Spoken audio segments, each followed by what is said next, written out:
Hello, everybody. Good afternoon. I'm Ilyas Mhanna, Director of the Center for Middle East Studies here at Brown, and I'm pleased to welcome you all to a reading and discussion with Nathan Thrall, author of A Day in the Life of Abed Salama, Anatomy of a Jerusalem Tragedy. This event is being recorded and live streamed to a public audience. Nathan Thrall is an American writer, an analyst, and one of the most informed and incisive observers of the contemporary Israeli-Palestinian conflict. His reporting and commentary for such publications as The Economist, The Financial Times, The Guardian, The Wall Street Journal, and many other leading media outlets has been described as having, quote, defined the new intellectual and political parameters for what is increasingly recognized as Israel-Palestine's one-state or post-two-state reality. Nathan spent a decade at the International Crisis Group, where he was director of the Arab-Israeli Project, and has taught at Bard University. He lives in Jerusalem.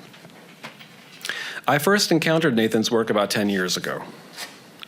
I was immediately struck by the clarity and moral urgency of his writing, his ability to make vivid a reality that is so often obfuscated by the fog of rhetoric, ideology, and cynical interest-mongering.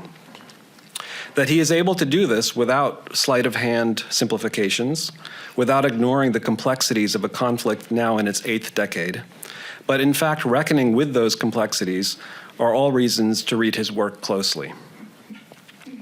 In 2021, Nathan published a 50-page article for the New York Review of Books that told the story of a tragic bus accident on the outskirts of Jerusalem in February 2012. In which a 5-year-old boy named Milad Salama was killed along with several other children who were on a school trip to a theme park. The article moves forward and backwards in time, expanding its field of vision to take in a wider historical view while also narrowing its focus on Milad's family's grief. The book, A Day in the Life of Abed Salama, which was published last year, 2 days before October 7th, is based on that harrowing article. It tells the life story of Milad's father, Abed Salama, and through him, the stories of millions of Palestinians who live under the conditions of occupation and apartheid. A Day in the Life of Abed Salama was selected as a New York Times Book Review Editor's Choice and named a Best Book of the Year by The New Yorker, Time Magazine, The Economist, and 15 other publications. It was the recipient of the 2024 Pulitzer Prize for General Nonfiction. Please join me in welcoming Nathan Thrall to Brown.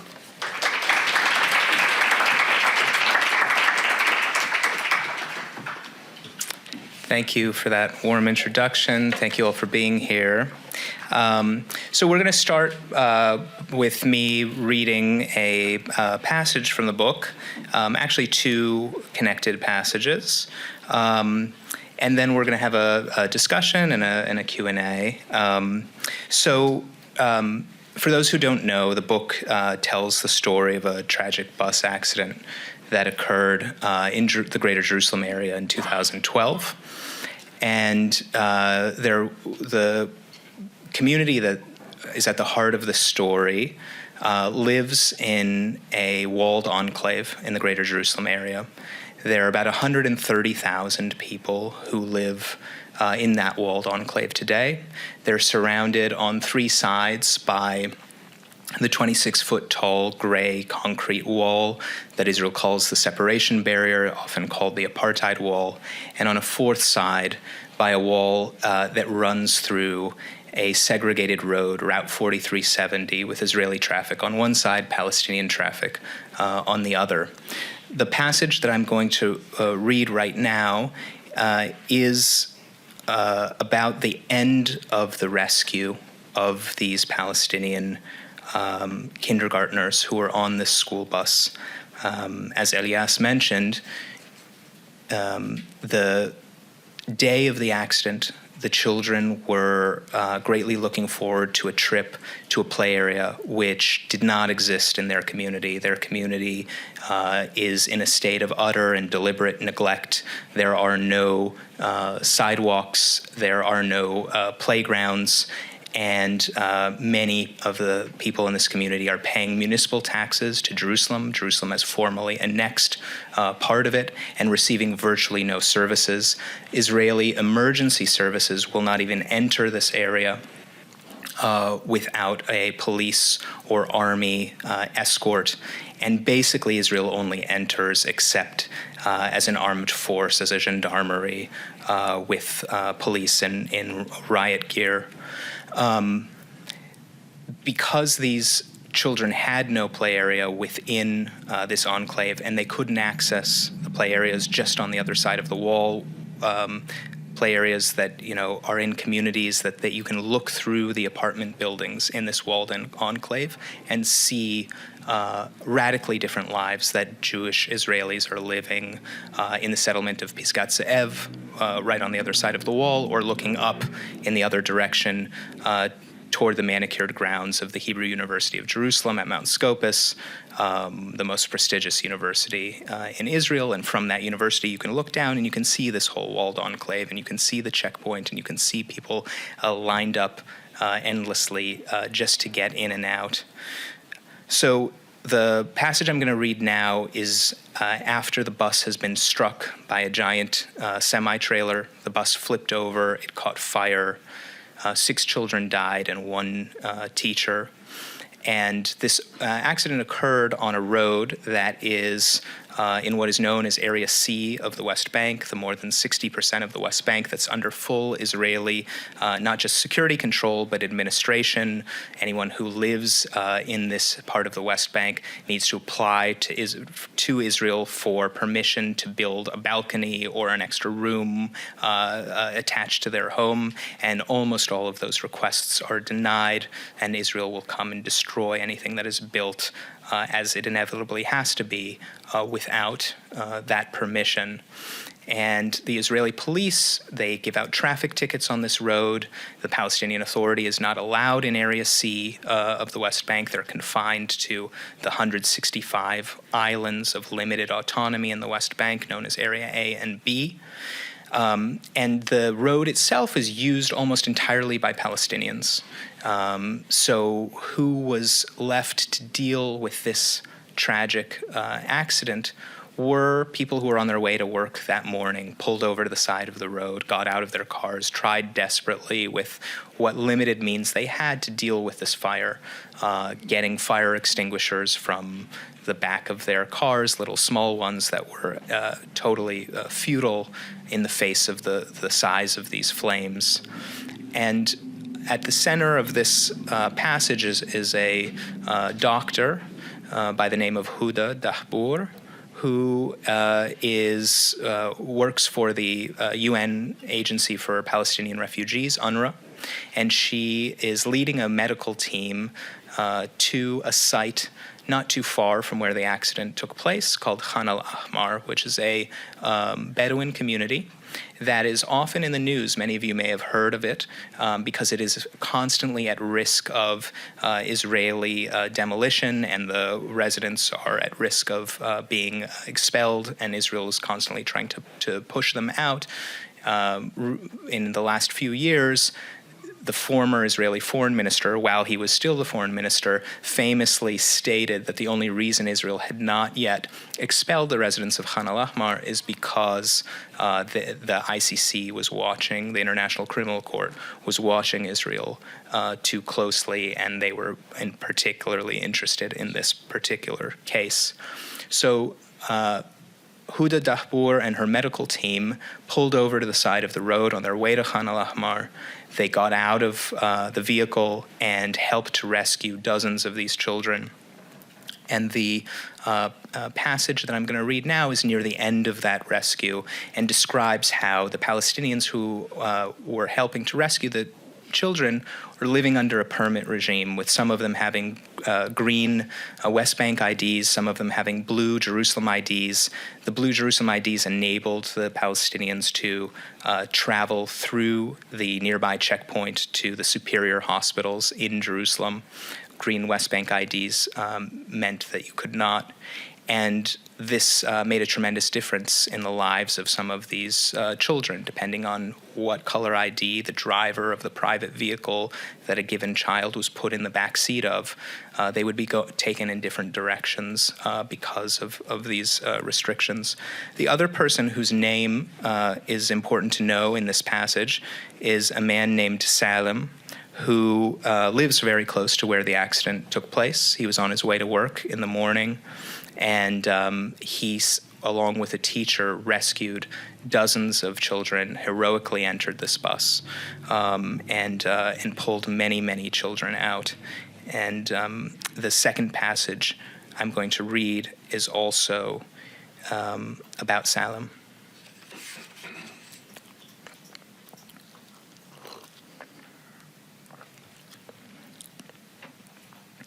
Nearly 20 minutes had passed since Huda and her staff had come upon the burning bus. Flames and smoke were still pouring from the smashed windows. Huda's driver, Abu Faraj, was directing traffic, keeping an open path for the evacuees and telling drivers of oncoming cars to turn back. The crowd had grown so large that Huda could no longer see the driver and the teacher she and Salim had pulled from the front of the bus. She was focused on the children, gently carrying them with one of the UN nurses to the cars that had stopped at the accident site. Many of the drivers had volunteered to transport the burn victims and stood ready to race to the nearest accessible hospital, which, for most of them, was in Ramallah. The hospitals in Jerusalem were far better, but only those with blue IDs could reach them. A few of the drivers did have blue IDs, and some took off in the direction of Hadassah Hospital at Mount Scopus in Jerusalem. The majority, those with green IDs, went in the opposite direction, along the flooded road to Ramallah.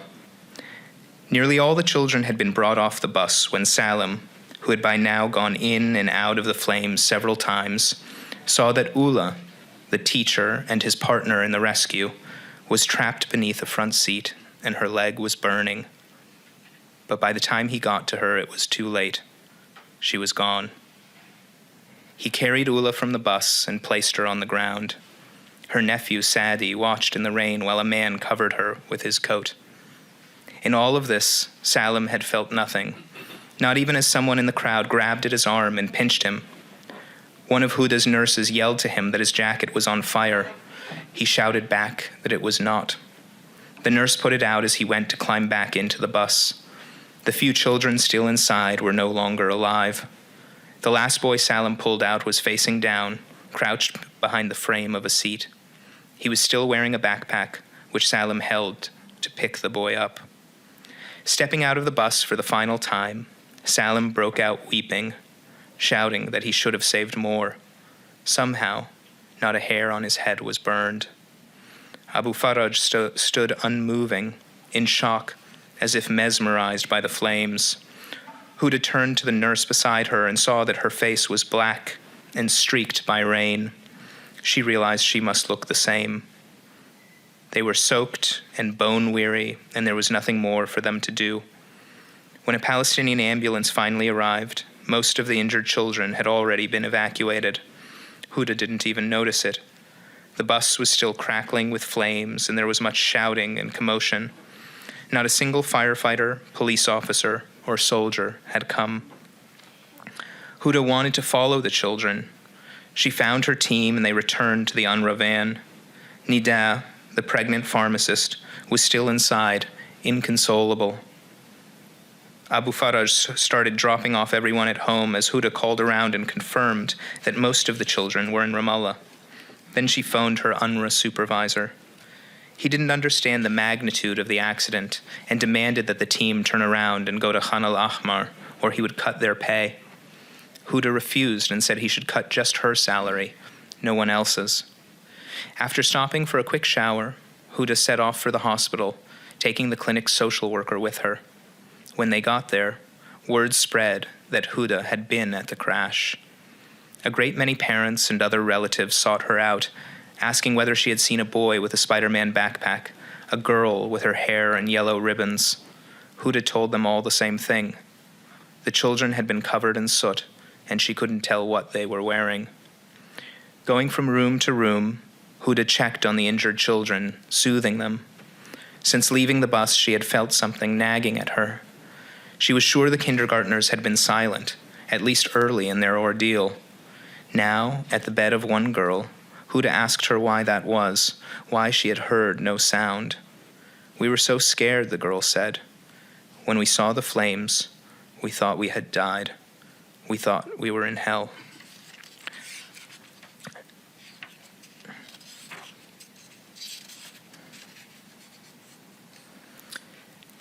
After he had carried the last child off the bus, Salam felt faint and nearly passed out. He didn't know what was wrong with him, but he didn't feel as if he could move his body. The arrival of the Palestinian firefighters seemed to revive him, and Salam began to yell. "You're an hour late," he screamed. "You killed them. You killed our children." He said it over and over to every paramedic, firefighter, and police officer, whether Palestinian or Israeli. Salam was taken to an Israeli ambulance to receive first aid and was given a shot to calm him. At first, he didn't realize where he was. As soon as he did, he ran off. Then he refused to sit in a Palestinian ambulance. "You killed these children," he wailed again. To everyone and no one, he continued shouting that the Palestinian and Israeli rescue workers were child killers. Israeli soldiers were at the site by this point, and one of them approached Salam. In a mixture of Hebrew and Arabic, he demanded that Salam explain his accusation. The Palestinians at least had the excuse of heavy traffic from Ramallah, Salam said, and they weren't allowed to have police or fire trucks in the towns close to where the accident happened. They weren't even allowed to be on the Jabba Road without Israeli permission. But still, they'd arrived first. The Israelis had no excuse. All Salam's customers at his tire repair shop were Israelis. He'd been inside their settlements for his work, and he knew they had ambulances and fire trucks. The police headquarters in the Shar Ben-Yamin industrial zone was just 1.5 miles away. There was a fire truck and ambulance in Tel Zion, the big ultra-Orthodox settlement above Jabba. The fire station in Pisgat Ze'ev was 2 miles distant as the crow flies. He'd seen ambulances parked in Adam, less than 1 mile from here, so close you could see the entrance from the burning bus. The Jabba checkpoint was even closer, just down the road, near enough to smell the smoke. There was a water tank there, and the soldiers surely had fire extinguishers. How come the Jabba Bedouin managed to haul their water tanks to the cliff, but not a single Israeli soldier showed up? What about Ramah, the military base? Where were the soldiers and medics and jeeps and water tanks and fire extinguishers? If it had been 2 Palestinian children throwing stones on the road, the army would have been there in no time. When Jews are in danger, Israel sends helicopters. But a burning bus full of Palestinian children, and they showed up only after every kid has been taken away, Salam concluded, you wanted them to die. The soldier shoved him, and Salam pushed him back. Within seconds, 6 soldiers were beating Salam on the back of the head until he fell to the ground, and then he was punched and kicked. When the soldiers had finished with him, someone got his phone and called his wife to come pick him up. After risking his life to rescue the children, Salam spent 10 days in the Ramallah hospital with damage to both kidneys and dislocated discs in his spine. For many months, he would wake up at night screaming, begging his wife to smell his arms, to smell the reek of death on his flesh. When he washed his hands, he insisted he picked up the whiff of burning bodies. Without warning, he'd break into tears. His wife took him to a psychiatric clinic in Bethlehem. He suffered from memory lapses after the accident and blamed them on the beating he got from the soldiers. In truth, he was grateful for the bouts of amnesia. They were the only thing keeping him from going insane.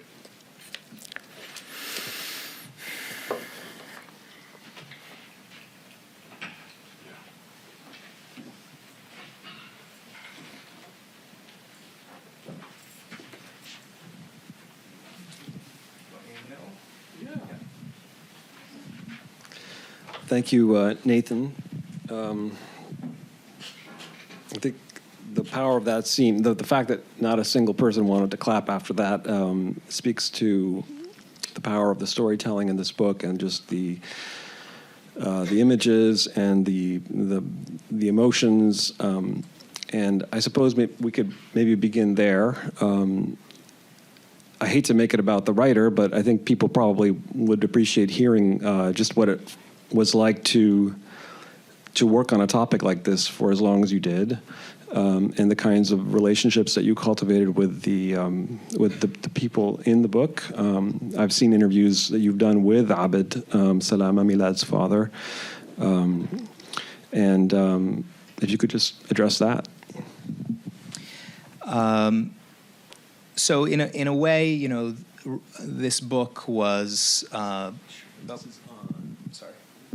Yeah, I didn't see it. Okay. Is this okay? So in a way, you know, this book was for me confronting my worst nightmare. I have 3 children, 3 daughters. The youngest was the age of Milad at the time that I was researching and writing this book. And,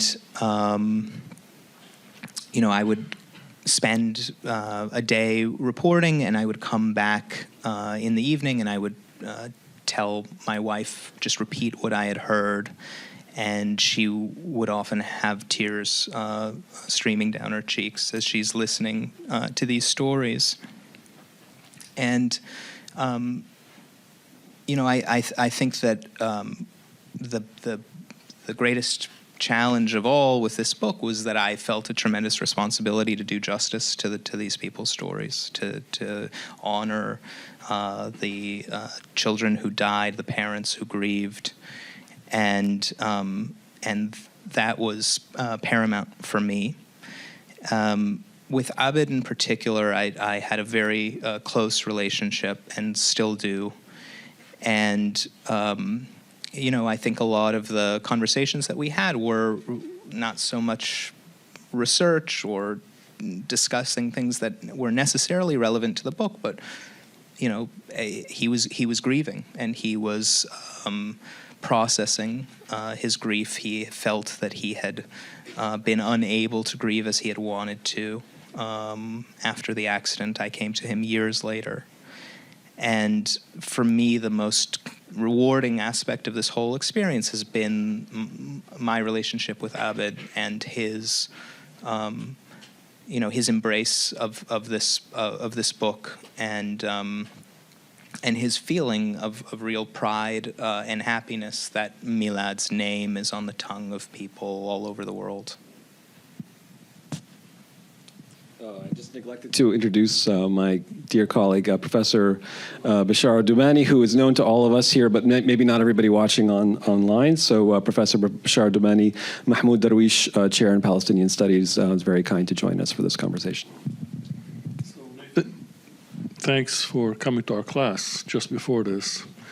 Wonderful discussion, and after you left, so many more questions came in. Let me just start with something that people who haven't read the book probably need to know, which is there's no polemics there about what the overall historical context and politics of all of this. Everything that they learn about this everyday structural violence that makes such things tragic is only done through the voices of the characters themselves, and they have to figure out everything else, which is a very effective way of doing it. So thank you for writing it that way. I think it reaches a much wider audience, but it left me, as a Palestinian who knows that neighborhood very well, who lives that reality for many, many years, thinking, did I learn anything I didn't know before? And I didn't. What you describe is it's in the DNA of the population there for so many years. And for those of you who don't know that area, it's not just an enclave. Can you think of a better or different word than enclave for it? Ghetto. Thank you. And in the full meaning of the word. Yeah. It is literally a walled ghetto. Right. And so I wanted to maybe prompt you here to tell us a little bit about the kind of reaction you may have gotten from people who read this book, because you tell the story warts and all. There's no romanticism, there's no heroism. Abed himself. So the question of gender came up in class after you left. And I'm wondering if you've gotten a lot of questions about this in your other talks. It has to do with his 3 marriages and, of course, the role of other women in the family who figure in very prominently in the book, yet are somehow central and at the margins at the same time of the story. Can you talk to us a little bit about that? Yeah. So it was very important to me that the book portray everybody as a 3-dimensional, real human being. There's no ability to identify with anyone if you feel that they're not real people.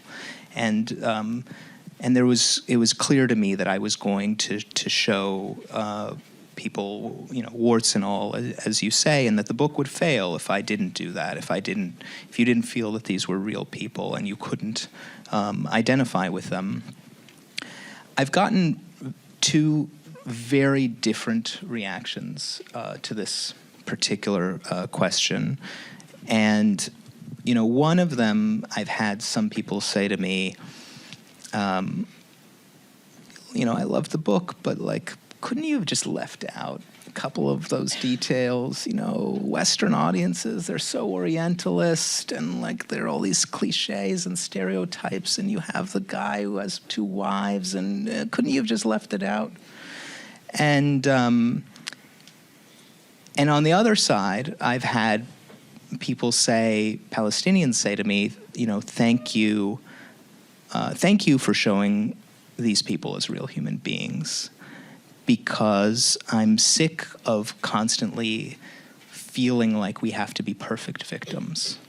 And you're treating us as real human beings is exactly how I want us to be portrayed. And there's something, there's an implicit notion in portraying Palestinians as perfect victims that the justness of their cause is somehow dependent on their being perfect people, when, of course, the justness of the cause of Palestinian freedom and liberty is not dependent at all on Palestinians being perfect or superhuman.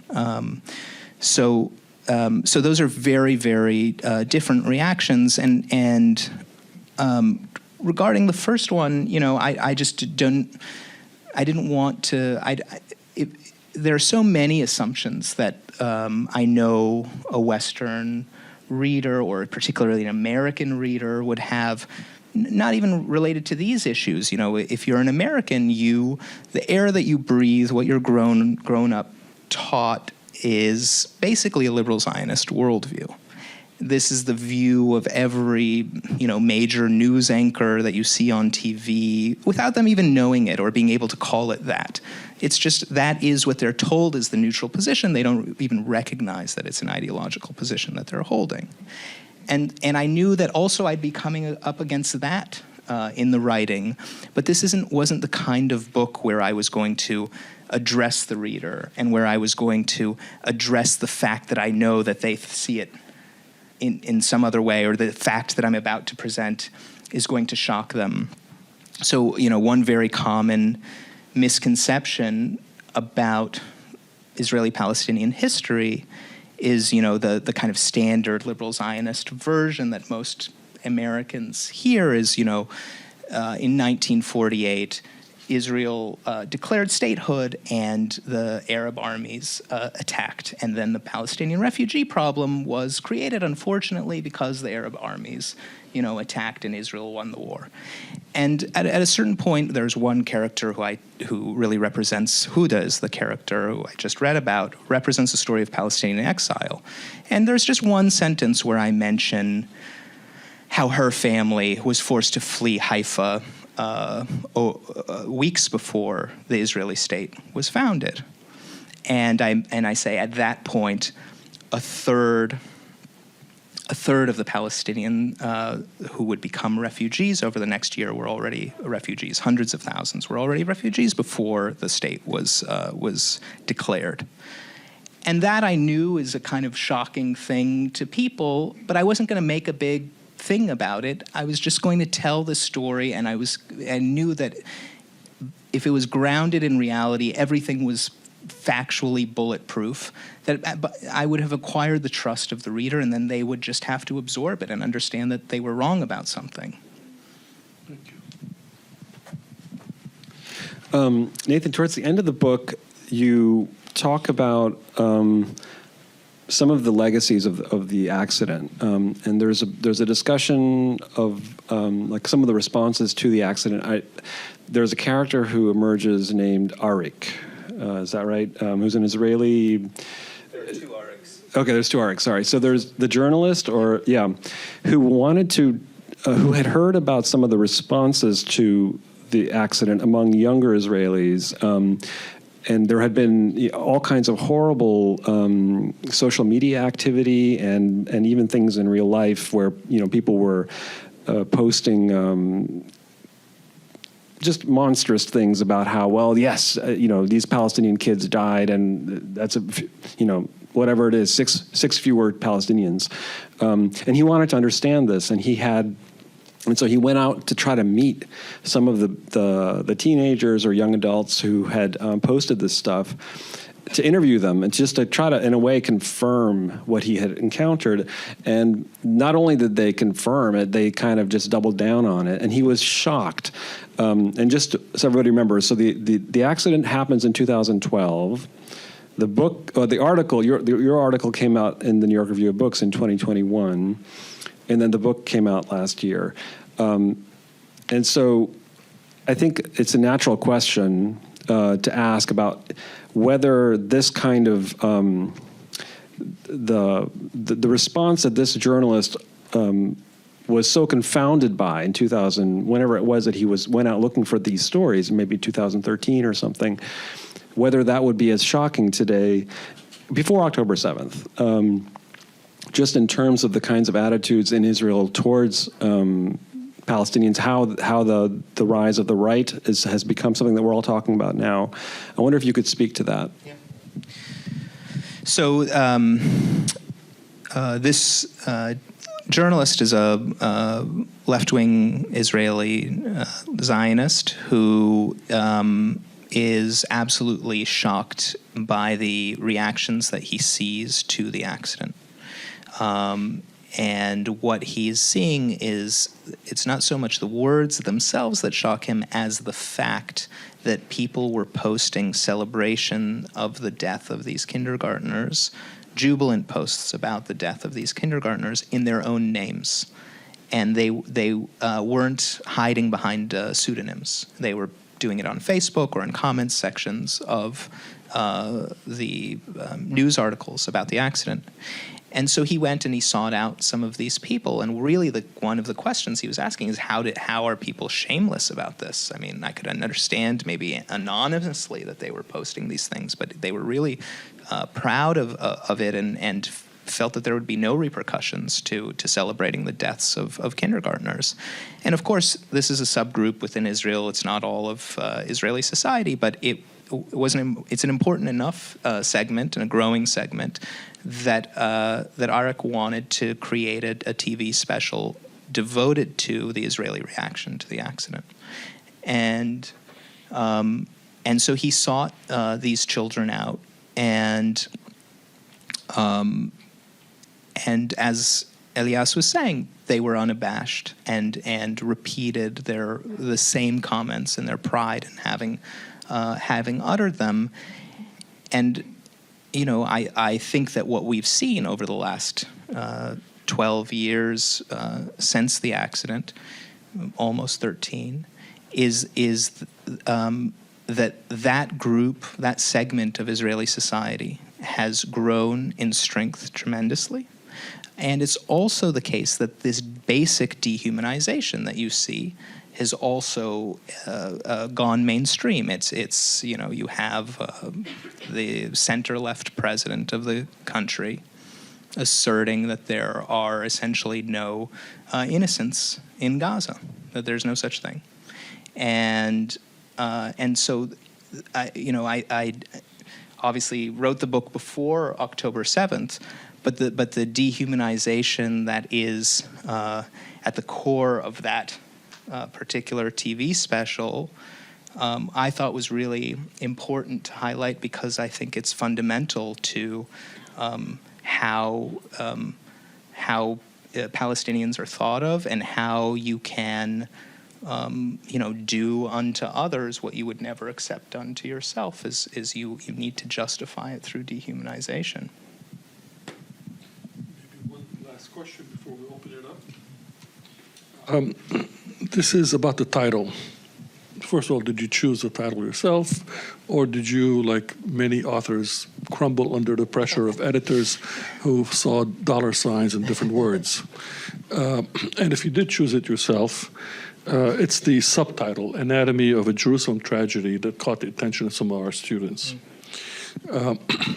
They wanted to know what you meant by tragedy. Yeah.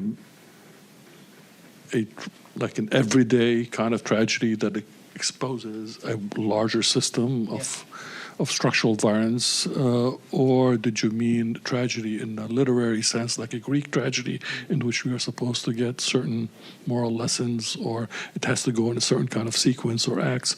So I suppose this is a question not just about the title, but about your ambition for the book, and how do these words sort of express that ambition? Yeah, thank you for that. So I did choose the title and the subtitle. The subtitle, I should say, actually, there was some debate about, and conversations with editors where commercial issues did come up. There was no dispute about the title, but the UK subtitle is A Palestine Story. Oh, really? Yeah. And in the US, it was thought that no Jewish book buyer was going to touch this book with the subtitle A Palestine Story. And in the UK, they didn't really care. It's a much smaller Jewish population. They didn't. They said, Jerusalem. You want to use Jerusalem instead of Palestine. It sounds like a cookbook. So anyway, there were other factors that played into choosing, but I do love the American subtitle, and the use of Jerusalem was to avoid alienating one side or the other with either, with Israel-Palestine or just Palestine. It also sounds more like a textbook. So it's a story set in Jerusalem and Greater Jerusalem. So I that was perfectly happy with that.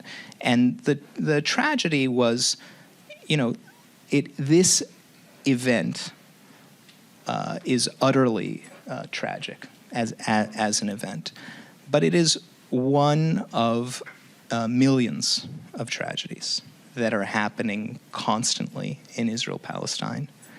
And these tragedies, like this one, when you dig into them, are shaped in 1,000 ways by this system of Israeli domination over Palestinians.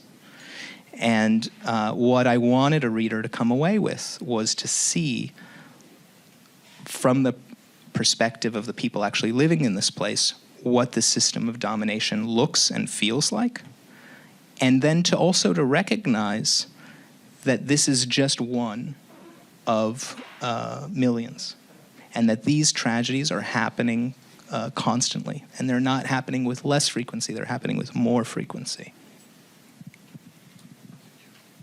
I'm going to ask one more question, and then we'll open it up, because I suspect this is a question that someone else will ask, and I want to claim it. So you've used the word Zionism a couple times now in this discussion. You've talked about the implicit liberal Zionist stance of U.S. news anchors. You talked about the Arik, the documentarian, who you describe as a leftist Zionist. You've talked, in the class that we had with Professor Domani, you talked about liberal Zionist pieties and your desire to kind of to challenge them. In this country, we're having a heated debate on the definition of Zionism and what it means to challenge Zionism, and what the role of the university is, and conversations like this are in talking about that mentality, worldview, ideology, whatever you want to call it, identity. So how do you think about Zionism? Small question. Before you answer it, you have to know that the university has actually issued a statement to its students, faculty, telling them what can or cannot be said about Zionism. So be careful. Oh, okay. Okay. Do you want to forewarn me? No, or? I think everybody can interpret it their own way. Yeah.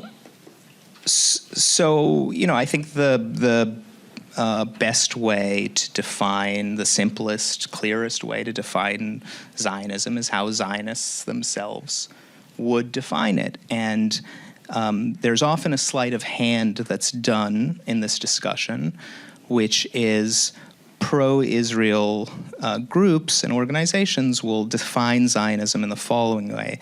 They'll say, Zionism is the belief in the right of Jews to self-determination, period. In the right to ancestral homeland? No. Okay.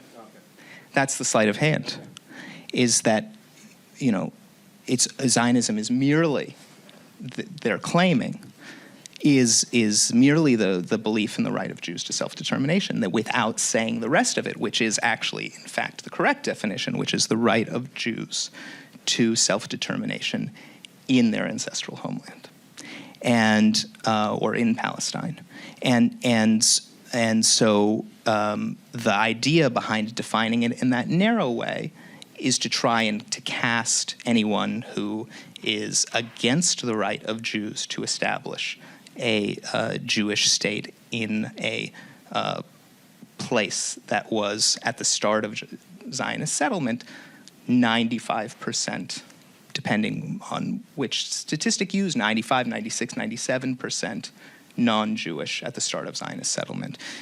And to avoid that and to try to cast anybody who is questioning that as essentially a racist, that you are only opposing self-determination for Jews, they leave out the most critical part, which is Zionism is the belief in the right of Jews to establish a state in a place that was 95% non-Jewish at the start of the Zionist movement.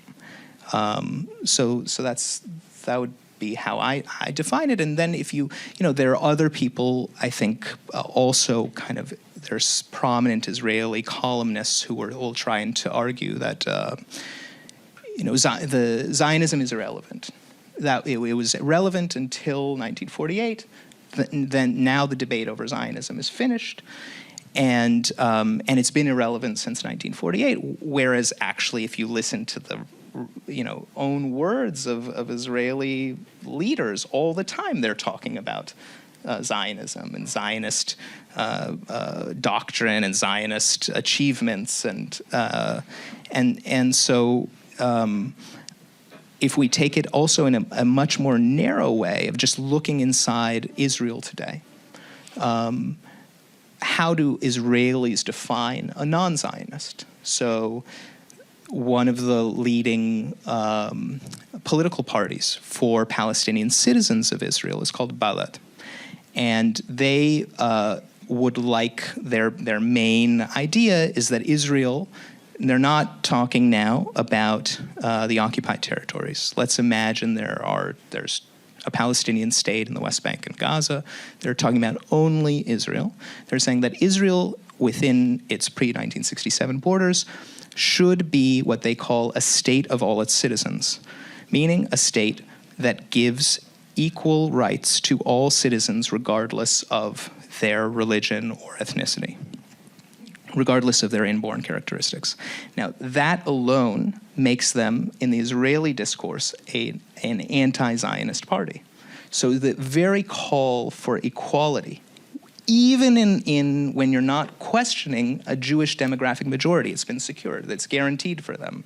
You have a Palestinian state just within the 78% of historic Palestine, where Palestinian citizens are 22% of the population, just to give them full equality and to have a state of all its citizens is a non-Zionist position, because you're against retaining Jewish privilege.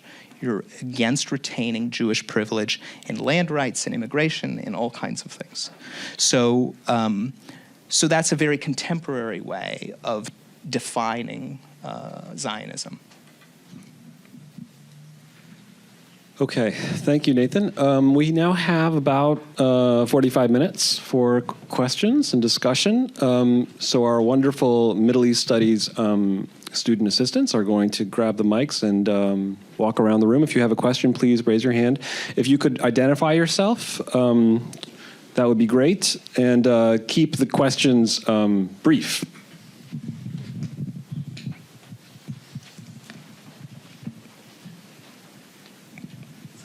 Hello, my name is Abdullah. So my question is, this book, you have you as the author and the narrator, and then you have the primary character, Abed.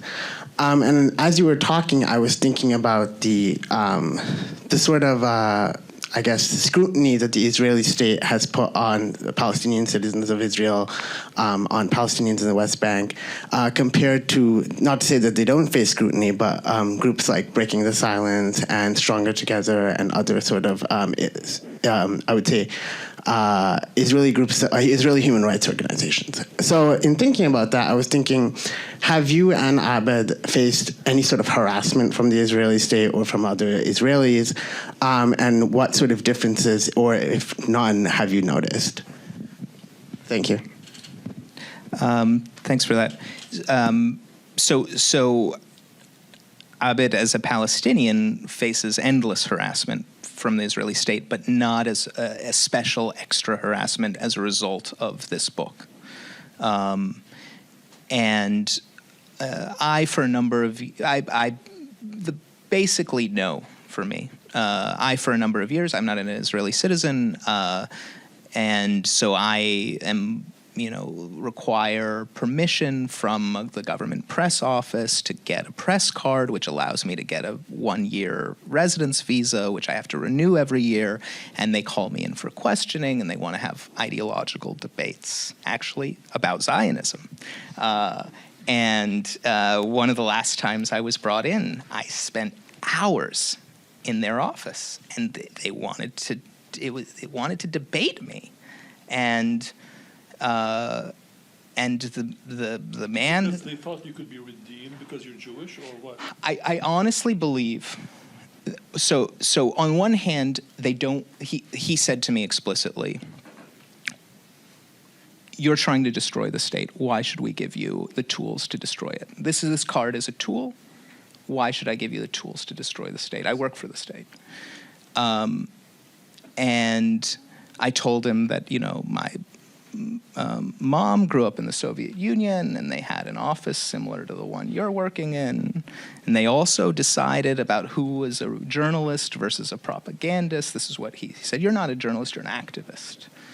And we don't give, press cards and residency permits to activists." And I said, there was a similar process that happened in the Soviet Union where a government official decided who was a real journalist and who was an activist. And he actually was kind of a bit stricken by that. He didn't like that, and I think was somewhat persuaded by it. But it's not interesting to go into detail about this particular conversation. The point is that for many years, they have made it clear that they don't really want me there, and I'm facing all kinds of visa issues all the time, but very minor, nothing that a Palestinian faces.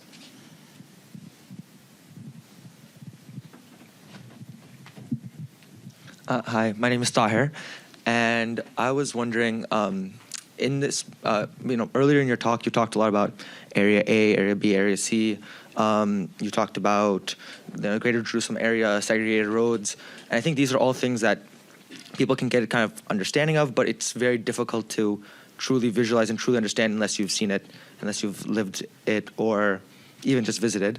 So I had a question about your personal experience, about maybe the first time or the most important time that you really saw something with your own eyes and understood it in a different way because of the way you saw it.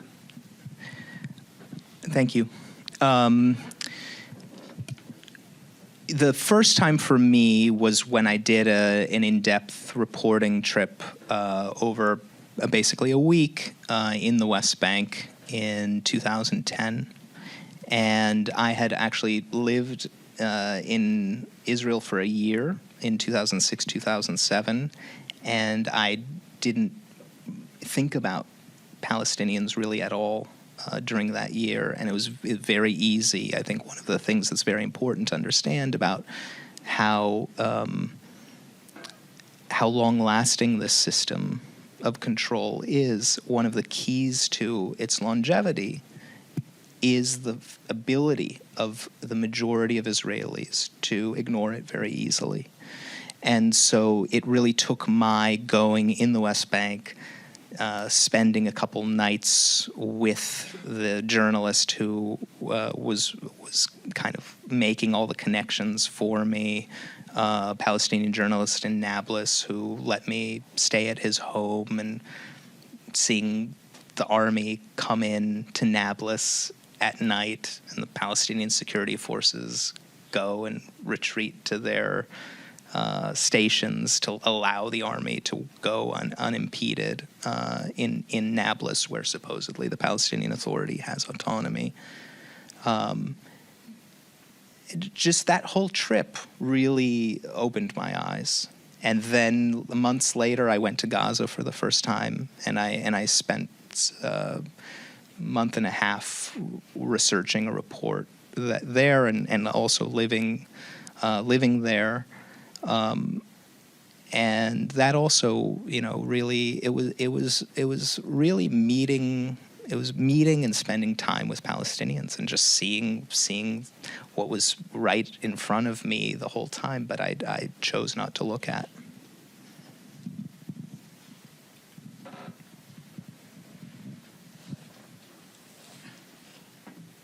Hi, I'm Lynn Holstein. I'm wondering, during your time in Gaza, if you made any contacts with whom you're still in contact during the conflict there now? Well, my closest friend in Palestine is my colleague from the International Crisis Group, who was the Gaza researcher, still is the Gaza researcher.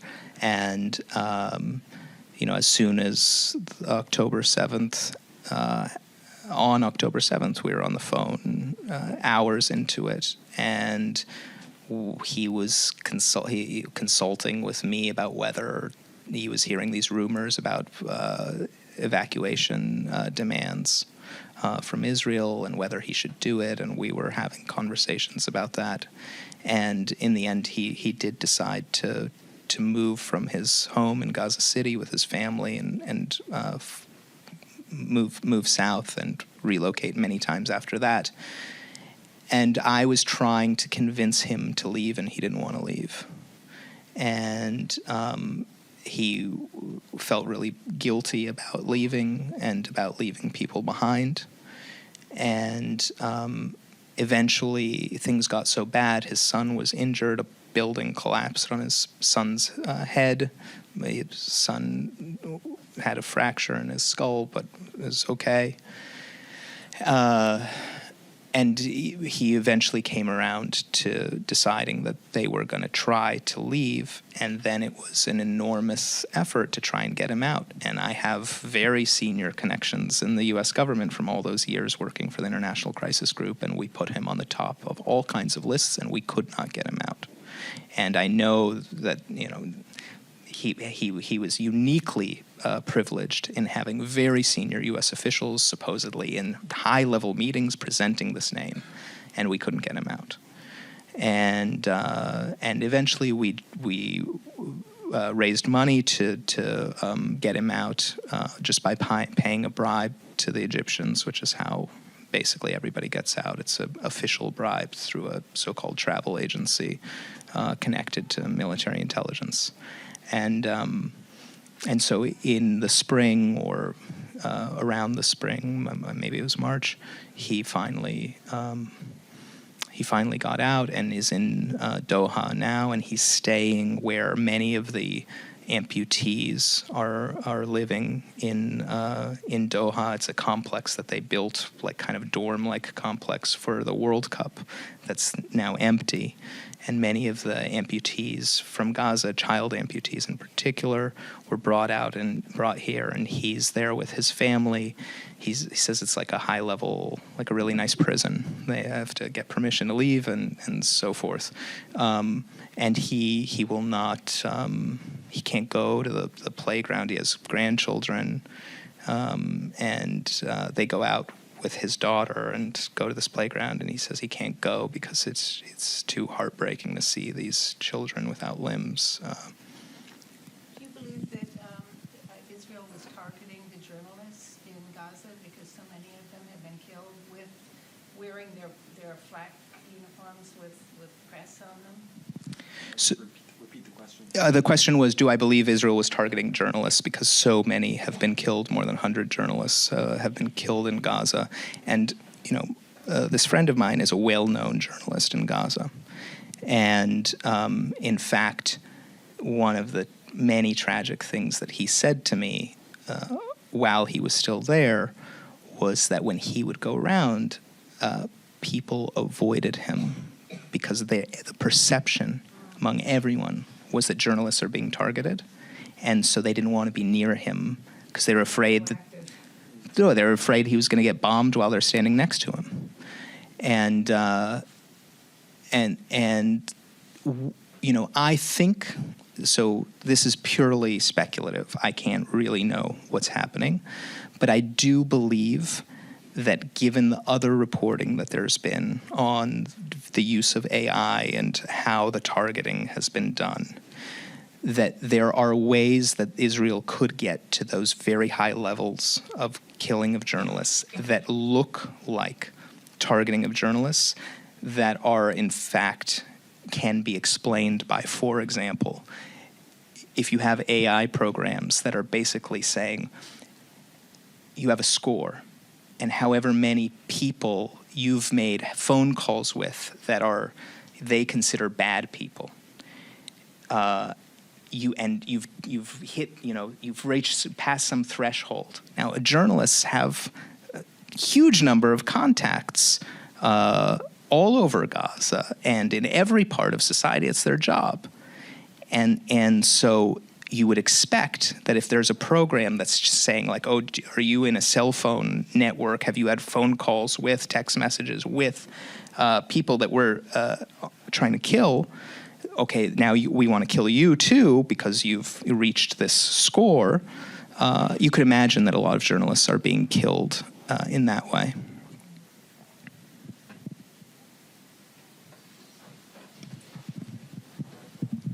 Hi, I'm Kanan. My question is, where in Jerusalem do you live? What is around you every day in your life that is a sign of occupation, and how do you navigate the moral complexities of engaging in Israeli society that is conducting an occupation? Thank you. I live in a neighborhood in West Jerusalem called Musrara, and it's actually a neighborhood on both sides of the pre-1967 border. So it's one of the first Palestinian neighborhoods outside the old city. It was a wealthy Palestinian neighborhood with really nice, what were large homes for families, and now divided up into different apartments. And after 1948, the Palestinians in one half of Musrara were forced to flee. They're not allowed to come back to their homes. This is right next to essentially you had Jordanian troops on one side, Israeli troops on the other. There was a no man's land declared, a thin strip. I live right on the edge of that no man's land, so I'm facing Palestinian Musrara, living in what is now Jewish Musrara. And it's a kind of unique neighborhood because it's the intersection through which many different populations in Jerusalem travel. So one of the most anti-Zionist, Haredi, ultra-Orthodox Jewish neighborhoods, Mea Shearim, is right next to Musrara, and they're in fact slowly moving in and taking over Musrara, and they travel through Musrara on their way to the old city. Palestinians who are working in hotels or restaurants in West Jerusalem or pharmacies are walking through Musrara on their way to those jobs and on their way back. And the old Jewish population that's there are mostly Mizrahi Jews from Morocco in particular, who came and just squatted in these Palestinian homes, and the state just gave them to them for free. And now those people are kind of moving out to the settlements, and the neighborhood is now being, part of it is Haredi, part of it is art students, part of it is NGO workers, and you know, when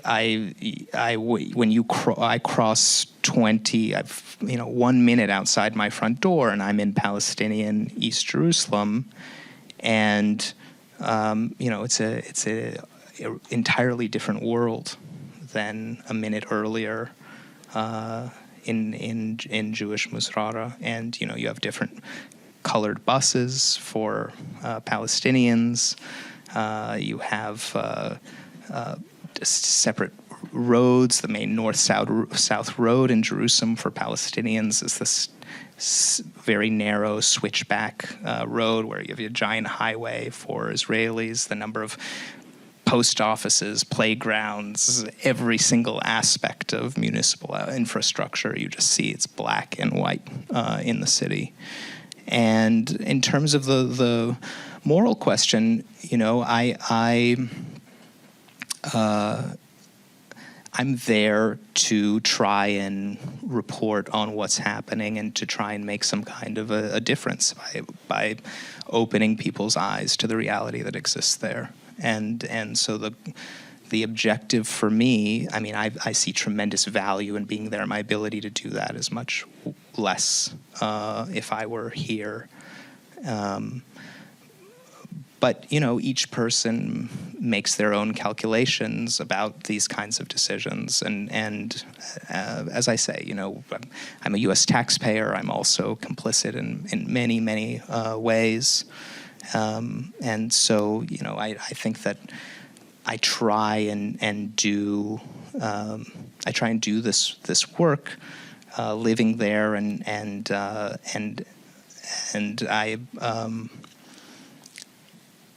I think there's really no avoiding a feeling of complicity. Even if I lived here, I'd feel complicit.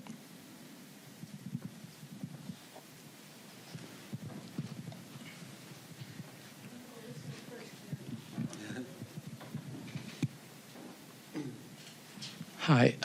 This is a question about the timing of the publication and your thoughts on it. Given the audience created by the New York Review article, and aside from wishing October 7th had never happened, I wonder what the last year has been like for you in terms of the expectations you had about the conversations you might have and the book's readership might be before, and what it has been, and whether you feel like there have been conversations you haven't been able to have as a result, or readership you haven't been able to, or whether, in fact, the opposite. I just wonder what your thoughts are about it. Yeah. It's interesting. I asked my editor this question just a couple of weeks ago, and I said, what do you think the net effect of this book being published 4 days before October 7th is? And she said, it's no question, it was terrible. for the book. You know, that there was hope, there was a sense that there was a real change in the U.S. in general and in the American Jewish community in particular. The notion that Israel was practicing apartheid had become almost mainstream. John Oliver was, talking about it, and yeah, I think the ambition was that this book was going to be passed around at every liberal reform synagogue in the United States. And that didn't happen.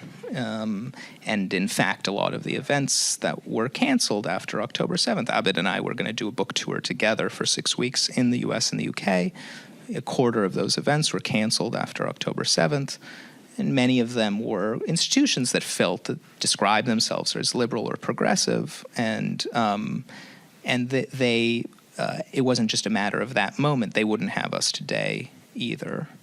And so I think that those doors are closed, and I think it's something that we're not paying as much attention to, because there is this massive shift in global public opinion that's happening. There's a massive shift among young people in particular, and it's very important. It's one of the most important developments of the last year outside of Israel-Palestine. But there's also been a push to the right among gatekeepers and an older generation. So, and I don't know that there's any going back with that group.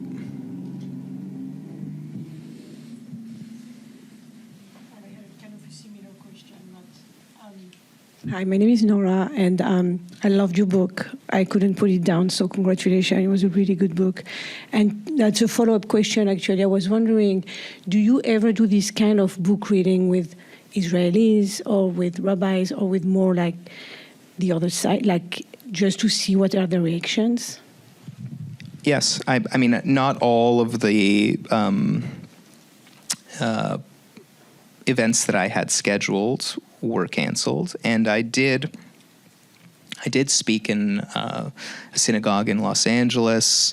I have spoken to audiences like that, and sometimes those hosts were very, very nervous about holding the event, and they would kind of want to have a preparatory meeting in which it was made clear to me that they would really like me to be the one to cancel it, actually.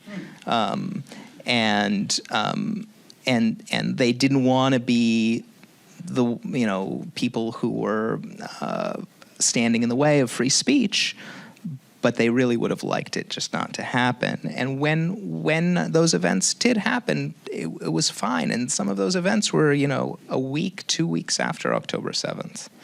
So, and I think it would be even easier today.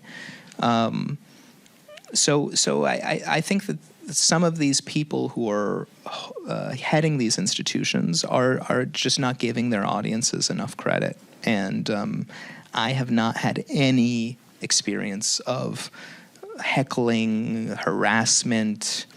It hasn't happened. And I'm sure, those people exist and they would love to. But for whatever reason, it hasn't happened, and people seem to be more nervous than is warranted.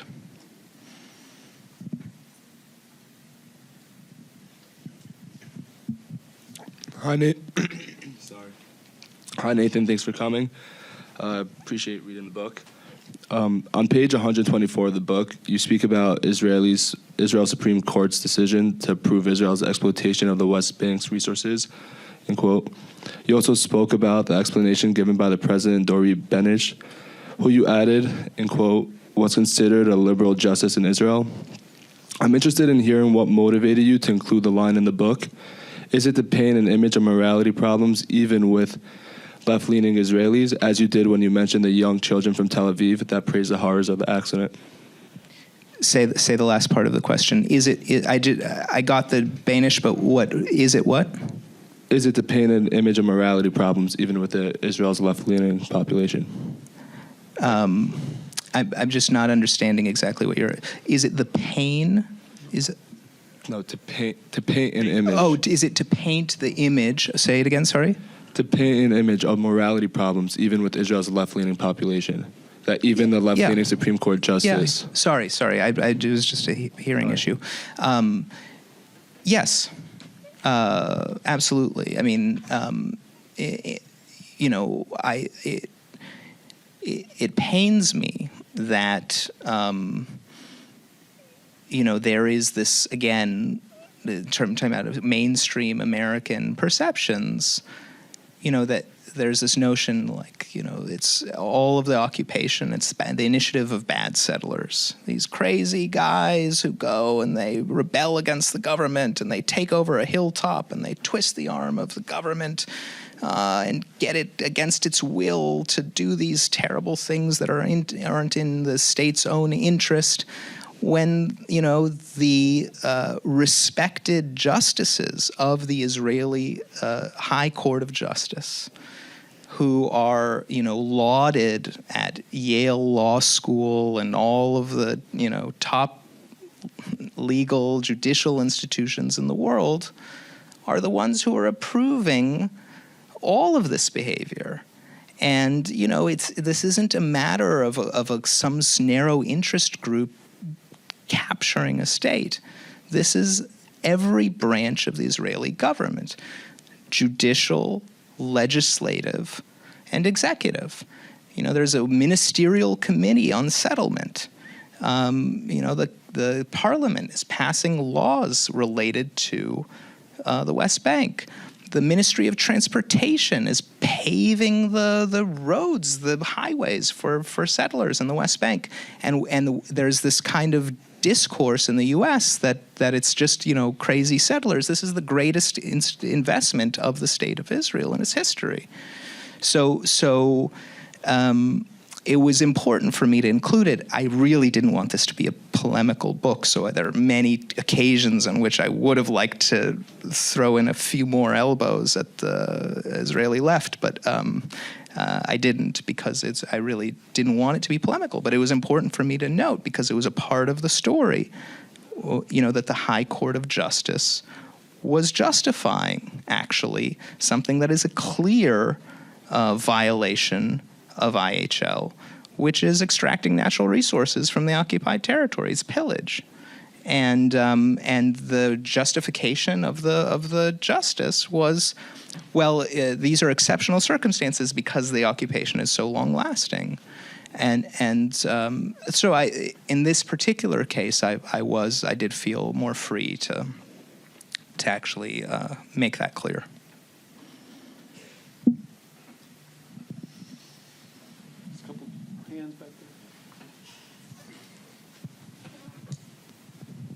Hi, I'm Tyler. Thank you so much for speaking with us. You mentioned that you've seen this sort of gatekeeping and rightward shift in a lot of circles. And I think even prior to October 7th, you could see that going on in Israel. So I'm curious, as someone who's currently living in Jerusalem and someone who's like really on the ground, what have you seen in the Israeli body politic and the Israeli government as a whole in terms of its mentality and its potential abandonment of the liberal Zionist premise you discussed, and how is that playing out in its policy in the West Bank throughout the war? So I'm not a person, as I think is clear from my last comment, who's really wringing his hands over the rightward shift in Israel. I think that narrative, there is a rightward shift. There are differences in policy between different Israeli political parties. But, in terms of the big picture, and in terms of the issue that I'm writing about, which is the situation of Palestinians, it has been the policy of every Israeli government since the occupation began, left, right, and center, to expand Israeli Jewish settlements and constrict Palestinians into tighter spaces. And, the settlement project, who were the progenitors of it? It was liberal Israel. It was, leading poets and intellectuals of the Israeli left. And it was the left governments for the first 10 years of the occupation who created the first dozens of settlements. and so there is a rightward shift in Israel. It's very real. But the left isn't promising an end to occupation, and that's just not on the agenda. And so that's really the point that I try and emphasize, rather than getting into the nitty-gritty of the coalition. Like, another example is, there's all this writing now about some changes that the finance minister Smotrich has made, who's also a kind of minister within the defense ministry, and he's being called a kind of a governor of the West Bank. And there's all this writing about how he has instituted some changes that now allow for more direct civilian control over Israeli policy in the West Bank. And there is a lot of hand-wringing in the left about this. Because the assumption is there had been no civilian control before. The army does what the government tells the army to do. And the defense minister was always a civilian, and the defense minister was always overseeing the policy in the West Bank. And so there's this kind of fiction that's perpetrated all the time, over and over again, that there is this military occupation that's separate from the government.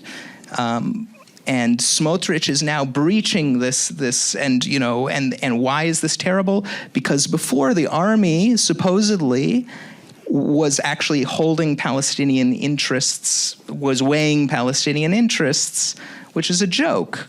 That Smotrich now is going to, be able to destroy Palestinian homes and build Jewish ones, which is what everybody had been doing prior to Smotrich too. So, it's a very long-winded way of saying definitely there's a rightward shift, but for me it's more masks off than it is anything else.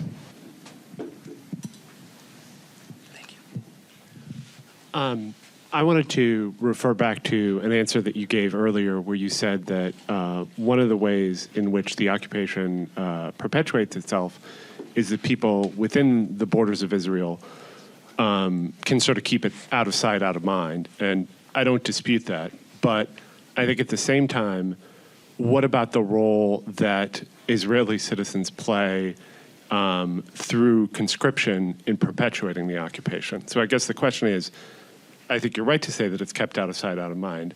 But then how do you get a sense that Israeli citizens square their participation in the occupation, where they have to do the kind of things that you're describing, like not render aid in traffic accidents, make decisions to make Palestinians' lives, more difficult or more humiliating? And how do they square that circle, I guess?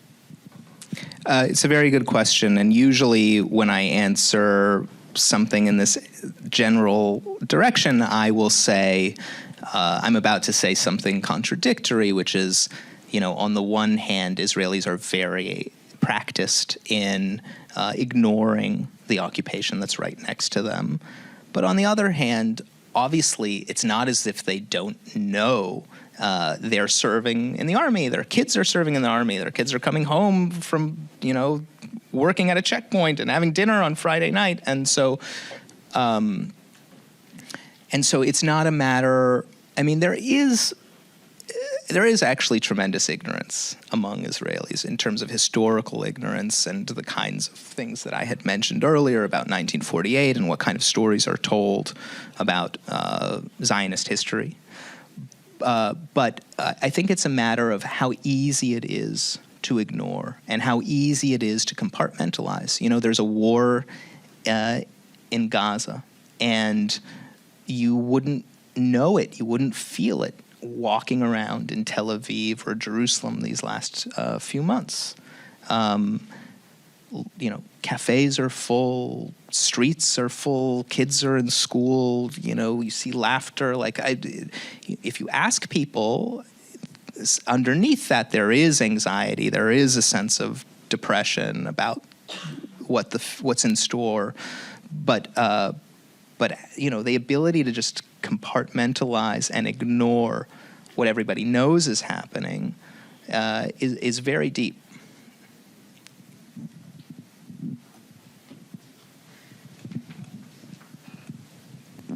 Hi, thank you. Thank you for speaking. It was really also enlightening to have you in the class. I think I wanted to bring back the discussion to kind of the centering of the narrative at the core of this novel. And this is also an extension of what Professor Doumani had mentioned about the use of the tragedy, or the format of the tragedy, in titling the book "An Anatomy of a Jerusalem Tragedy," and then also breaking the book up into kind of a traditional 5-act structure.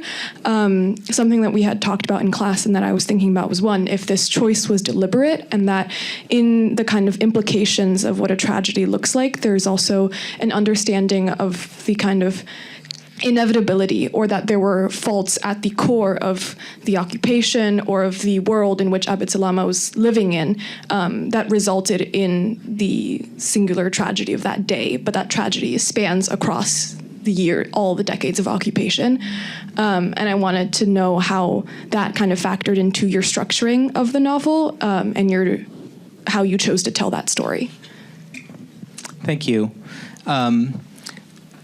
So I didn't have in mind, in using the word tragedy in the subtitle, the notion of a Greek tragedy in which the flaws of the character kind of lead inexorably toward their fate. But there's a lot in what you said that resonates a great deal with the ambition of the book. And in fact, if I could just read the quote that I put at the very beginning of it from Stanley Cavell, which really resonates with what you said. He says, "We do not see our hand in what happens. So we call certain events melancholy accidents when they are the inevitabilities of our projects. And we call other events necessities merely because we will not change our minds." So that was the quote that I chose to kind of start the entire book, because I very much believe that what's fundamental to the story is that although it was an accident in the literal sense, that the driver of the semi-trailer did not intend to hit the school bus, everything that transpired from that moment forward was an entirely foreseeable outcome of this system that's in place. And so much of what happened that day was an inevitability of that system. The system replaces the human in this case, from the Greek tragedy. I think would be the short answer to that. Hi. Okay. Hi, I'm Elichai. I just want to I didn't know if I want to ask the question or not, but I'm gonna ask it anyway. And I feel like, well, you were talking a lot, and I think lifting up problems in the Israeli-Palestinian conflict is very important, but showing that only one-sided problem is very problematic, because that's not going to help solve the problem. Which I have, I can literally give you a whole report of how many things, as an Israeli, that I'm looking at that, how many things are represented only one-sided, which I think is a problem for the situation.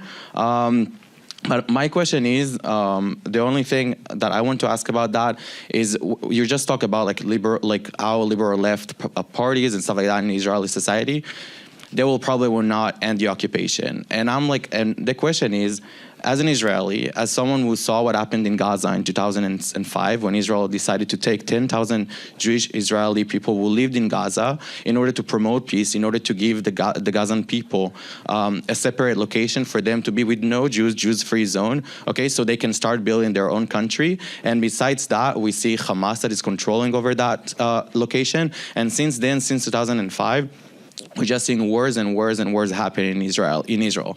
So as someone, so what do you see, how will Israelis even will want to end the occupation if in Gaza something like that happened in such a small thing, when you can look at that in the bigger picture of the situation? Thank you for that. So, obviously, I take issue with a lot of the premises in that question. The most fundamental one is I don't think that Israel left Gaza in order to make peace. And I also don't really think Israel left Gaza. Israel was controlling Gaza from the outside. And, there was a blockade, there's a siege of Gaza.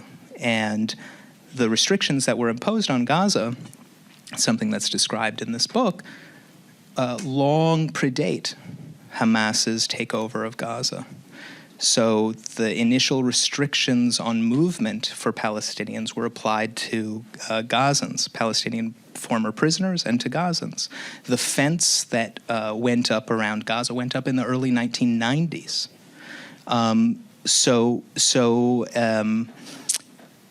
I think that what I have seen throughout the history of this place has been a basic policy, and we see it very much in this book. It's at the center of why the wall is routed in the way that it is, why these people in this community live in a walled ghetto, is that there has been a consistent Zionist policy of, in their own words, maximum land, minimum Arabs.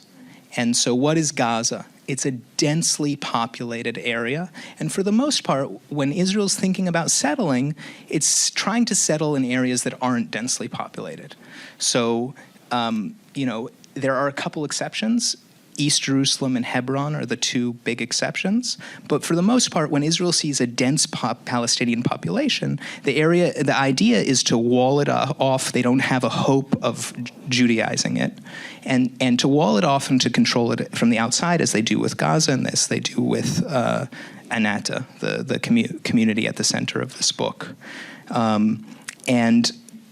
What happened in Gaza, often this Israeli talking point is, we left Gaza and we got rockets. Actually, the rockets started before Israel left.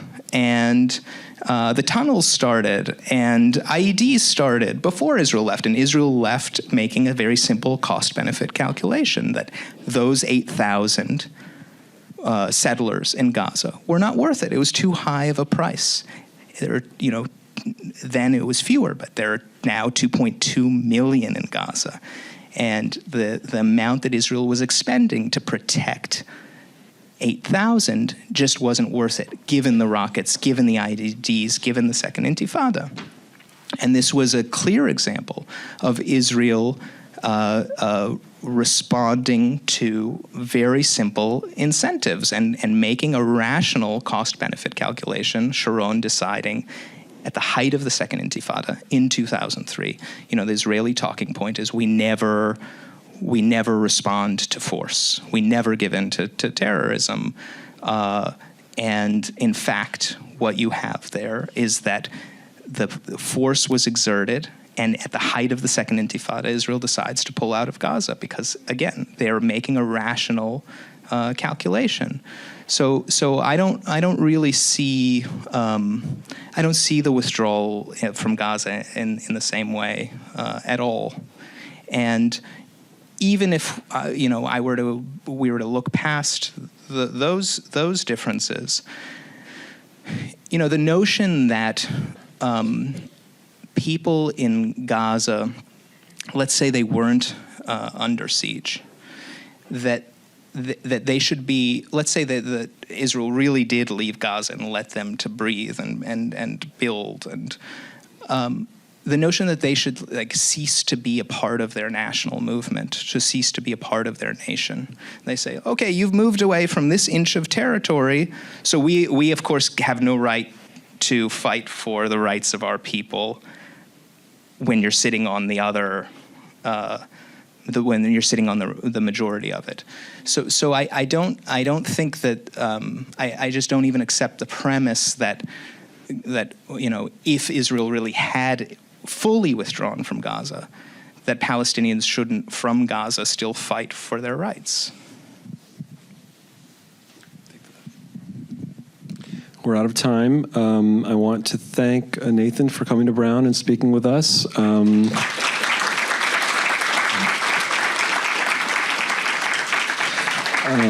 I'd like to thank everybody for coming. I see a lot of familiar faces, but I also see some unfamiliar faces. I'm glad that you're coming to these events. Our aim is to have conversations and to hear people's point of view. The book is on sale outside. Grab a copy, and Nathan has agreed to sign some copies out there. And thank you again. Good night.